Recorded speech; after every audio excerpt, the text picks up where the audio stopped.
अस्सलाम वालेकुम। Artificial intelligence के कोर्स में आज हम डिस्कस करेंगे जेनेटिक एल्गोरिथम का एक पास्ट पेपर का क्वेश्चन है। इससे पिछली वीडियो में मैंने जेनेटिक एल्गोरिथम के बारे में सारे पॉइंट्स क्लियर किए थे। अगर आपने वो वीडियो नहीं देखी तो आप पहले वो वीडियो देख लें ताकि आपको इस वीडियो के जितने भी कंसेप्ट हैं वो सारे समझ आ रहे हैं।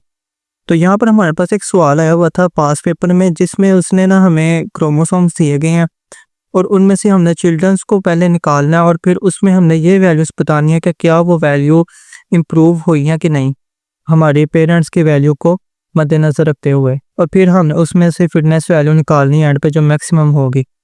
उसने हमें कहा कि suppose a genetic algorithm uses a chromosomes of the form x is equal to a b c d e f g।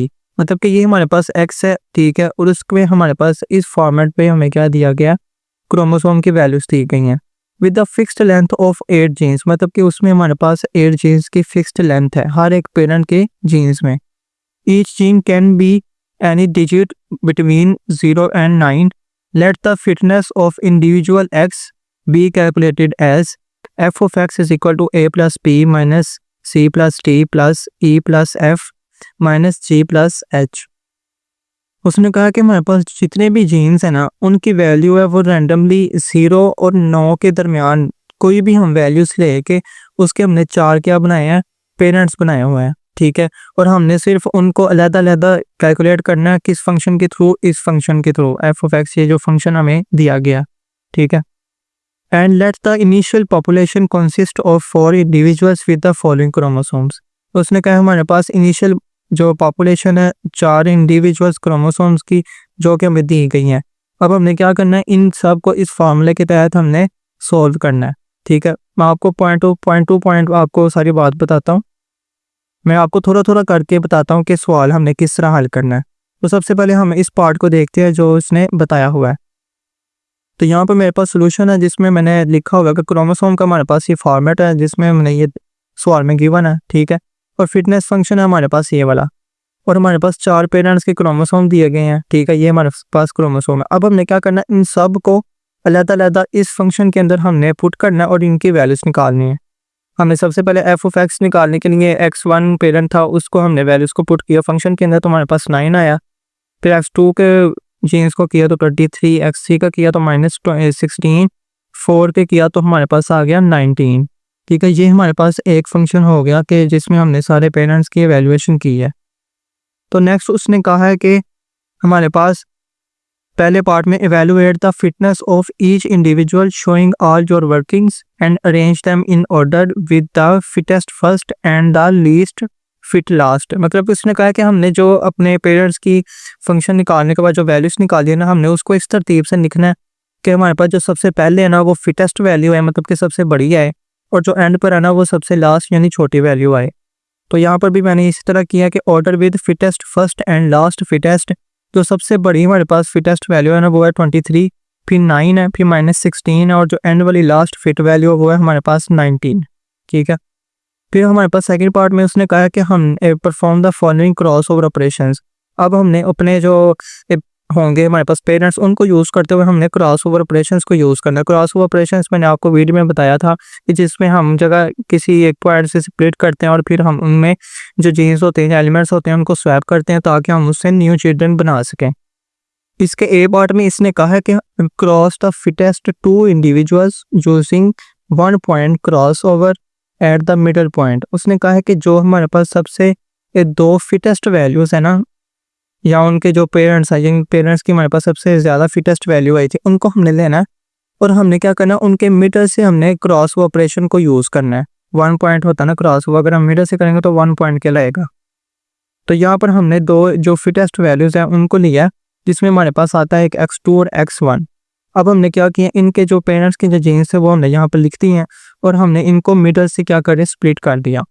अब अपने मिडल से स्प्लिट किया तो जो इनसे आगे वाले होंगे ना एलिमेंट्स, इनको हमने एक दूसरे के साथ स्वैप कर देना। मतलब कि ये जो नीचे वाले हैं ना ये ऊपर चले जाएंगे और ऊपर वाले जो हैं वो नीचे चले जाएंगे, और जो इससे पीछे वाले होंगे ये एज इट इज़ रहेंगे।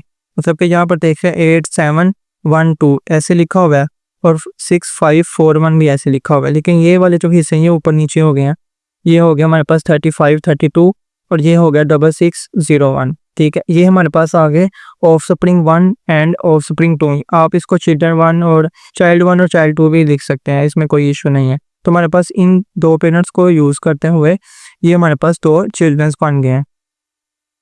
फिर उसने हमें बी पॉइंट में कहा हुआ है कि cross the second and third fittest individuals using 2 point crossover point B and F.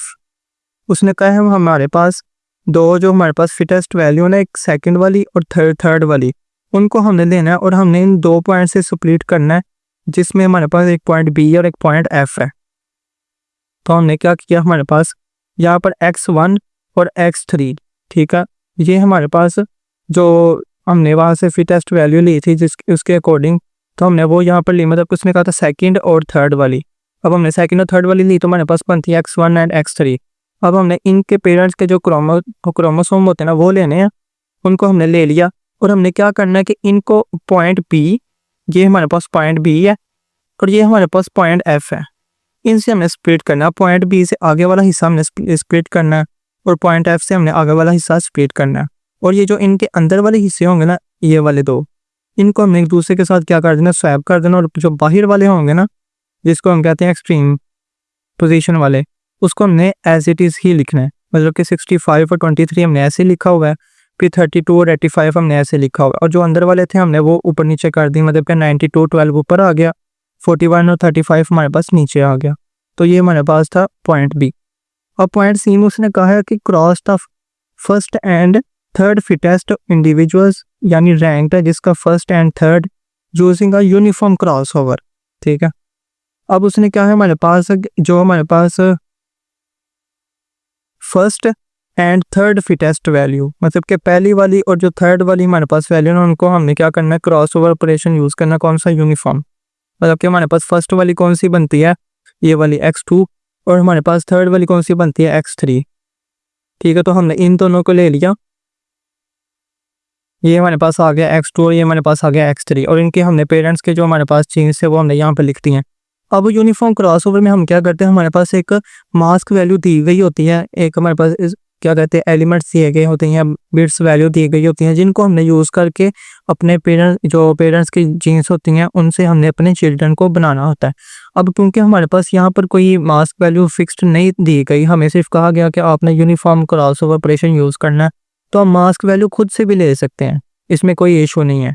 मैंने मिसाल के तौर पर यहाँ पर मास्क वैल्यू ली गई है, जो मैंने एक कॉइन टॉस मेथड में ऐसा यूज़ कर सकते हैं, जिसमें 1 होगा कि हमने स्वैप करना है और 0 होगा हमने स्वैप नहीं करना, इस तरह का मेथड होता है। तो मैंने यहाँ पर मास्क वैल्यू ली है, ठीक है। आप सिर्फ खाली इसको भी कंसीडर कर सकते हैं, कॉइन टॉस वाले मेथड को अगर ना भी देखें तो कोई ऐसी बात नहीं है।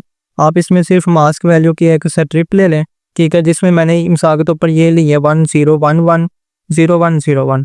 अब इसका मतलब है कि जहाँ पर हमारे पास 1 होगा ना, हमने वहाँ पर स्वैप करना है, और जहाँ पर 0 होगा हमने वहाँ पर स्वैप नहीं करना। और ये मेरे पास नीचे दो पेरेंट्स दिए गए हैं, जिनके एलिमेंट्स में सबसे पहले हमारे पास क्या है, 1।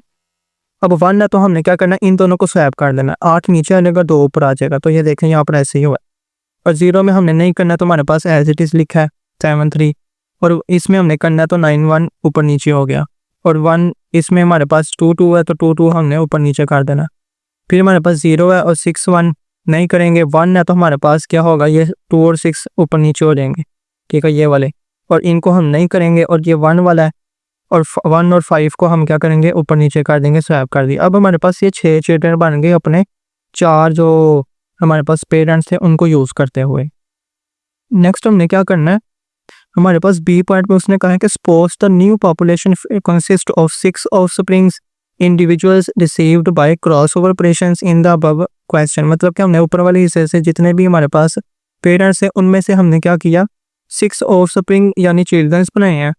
Evaluate the fitness of new population showing all your workings has the overall fitness improved. मतलब कि उसने कहा कि जो हमने अपने चिल्ड्रंस बनाए हैं ना, उनको हमने एवेलुएट करना अब इस फंक्शन के अंदर, ठीक है। फिर हमने क्या करना है, उन वैल्यूज़ को आपस में जमा या माइनस करके, और हमने फिर चेक करना है कि जो हमारे पास पेरेंट्स की वैल्यू थी और जो चिल्ड्रन की वैल्यू है उसमें हमने कंपैरिजन करना, और फिर देखना है कि हमारे पास इम्प्रूवमेंट आई है कि नहीं आई। बेसिकली हमारे पास इसमें मकसद ये होता है कि हमने अपने चिल्ड्रन को इस तरह क्रिएट करना कि हमारे पास जो वैल्यू है वो ऑप्टिमल आए। तो हम फिर इसके लिए क्या करेंगे, हम इवैल्यूएट करेंगे जितने भी हमारे पास चिल्ड्रंस की वैल्यूज़ बनी थी, यानी ऑफस्प्रिंग 1 से लेकर 6 तक की। अब हमने इन सब की जो जीन्स होंगे ना, ये देखें मिसाल के तौर पर ये 1 है, ऑफस्प्रिंग 1 है, ये ऑफस्प्रिंग 2 है, इन सब को हमने उस फंक्शन के अंदर जो फिटनेस फंक्शन था ना उसमें ऐड करना है और इवैल्यूएट करके जो हमारे पास आंसर बनेंगे ना इनको हमने यहाँ पे लिख देना। अब ये ऑफस्प्रिंग 1 का 15 बना, फिर ऑफस्प्रिंग 2 की वैल्यूज़ थी उसको हमने फार्मूले में पुट किया तो हमारे पास 17 बना, फिर ऑफस्प्रिंग 3 की -2, ऑफस्प्रिंग 4 की -5, ऑफस्प्रिंग 5 की 5, ऑफस्प्रिंग 6 की 6। तो अब हमने क्या करना है, ये हमारे पास इवैल्यूएटेड वैल्यू निकल आई जो हमारे पास न्यू पॉपुलेशन बनी है ऑफस्प्रिंग की।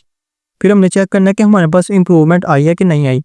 हमने क्या लिखा है, इनिशियल टोटल फिटनेस, मतलब कि जो हमारे पास पेरेंट्स की हमारे पास एवेल्यूएशन वैल्यूज़ थी वो हमने लिखी, यहाँ पर 4 थी, उसको हमने जब एवेल्यूएट किए तो हमारे पास आ गया -3।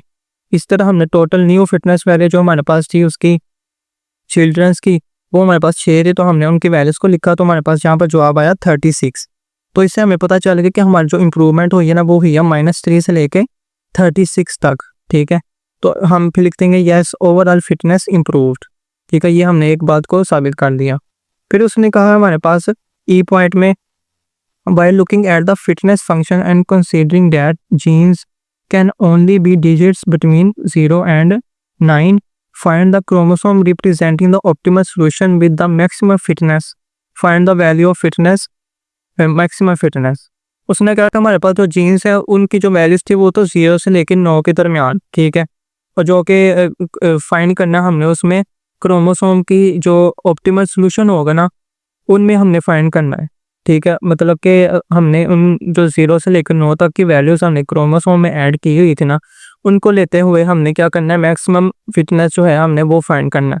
तो वो हम कैसे फाइंड करेंगे, हम लिखेंगे ये हमारे पास जो फिटनेस फंक्शन है वो यूज़ करेंगे। ठीक है, और सबसे पहले हमारे पास a प्लस बी को हम एज अ मैक्सिमम कंसीडर करेंगे, और मैक्सिमम के लिए हमारे पास जो क्रोमोसोम में सबसे मैक्सिमम वैल्यू कहाँ तक जा रही है, 9 तक। ठीक है, मतलब कि 0 से लेकर 9 तक के दरमियान है ना, तो हमारे पास जो मैक्सिमम वैल्यू वो क्या है, 9। तो हमारे पास क्या होगा, a प्लस बी को हम कंसीडर करेंगे एज अ 9 + 9। ठीक है, तो उसकी हमारे पास वैल्यू आ जाएगी 18। फिर हमने क्या करना है, मिनिमम कंसीडर करना है। मिनिमम कंसीडर करने के लिए हमारे पास नेक्स्ट बनता है c + d, तो हमने उसमें मिनिमम जो सबसे मिनिमम था वो क्या थी, 0। तो 0 को हमने जब ऐड किया तो हमारे पास आ गया 0। फिर इसी तरह e + f को एज अ मैक्सिमम लेंगे तो हमारे पास यहाँ पर जवाब आ जाएगा 999 आ जाएगा। ठीक है, और 99 आया तो हमारे पास इसका जवाब आएगा 18। ठीक है, फिर इसी तरह हमने मिनिमम लिया g + h को, तो हमारे पास मिनिमम बना 0 + 0 = 0। फिर हमने इनके मैक्सिमम जो फिटनेस होगी वो वैल्यू निकालने के लिए हम इन सब को क्या करेंगे, ऐड कर लेंगे। ऐड किया तो हमारे पास आ गया 18 + 0 + 18 + 0 = 36। तो फिर हमें पता चल गया कि हमारे पास जो ऑप्टिमल क्रोमोसोम है ना वो हमारे पास बनेगा x = 99009900। तो इसी तरह हमारे पास जो सारा क्वेश्चन है वो सॉल्व हो जाता है। तो उम्मीद है कि आपको क्वेश्चन की समझ आई होगी। अगर आपने कोई भी पॉइंट की कोई समझ ना आए तो आप कमेंट सेक्शन में मुझसे पूछ सकते हैं। Thank you.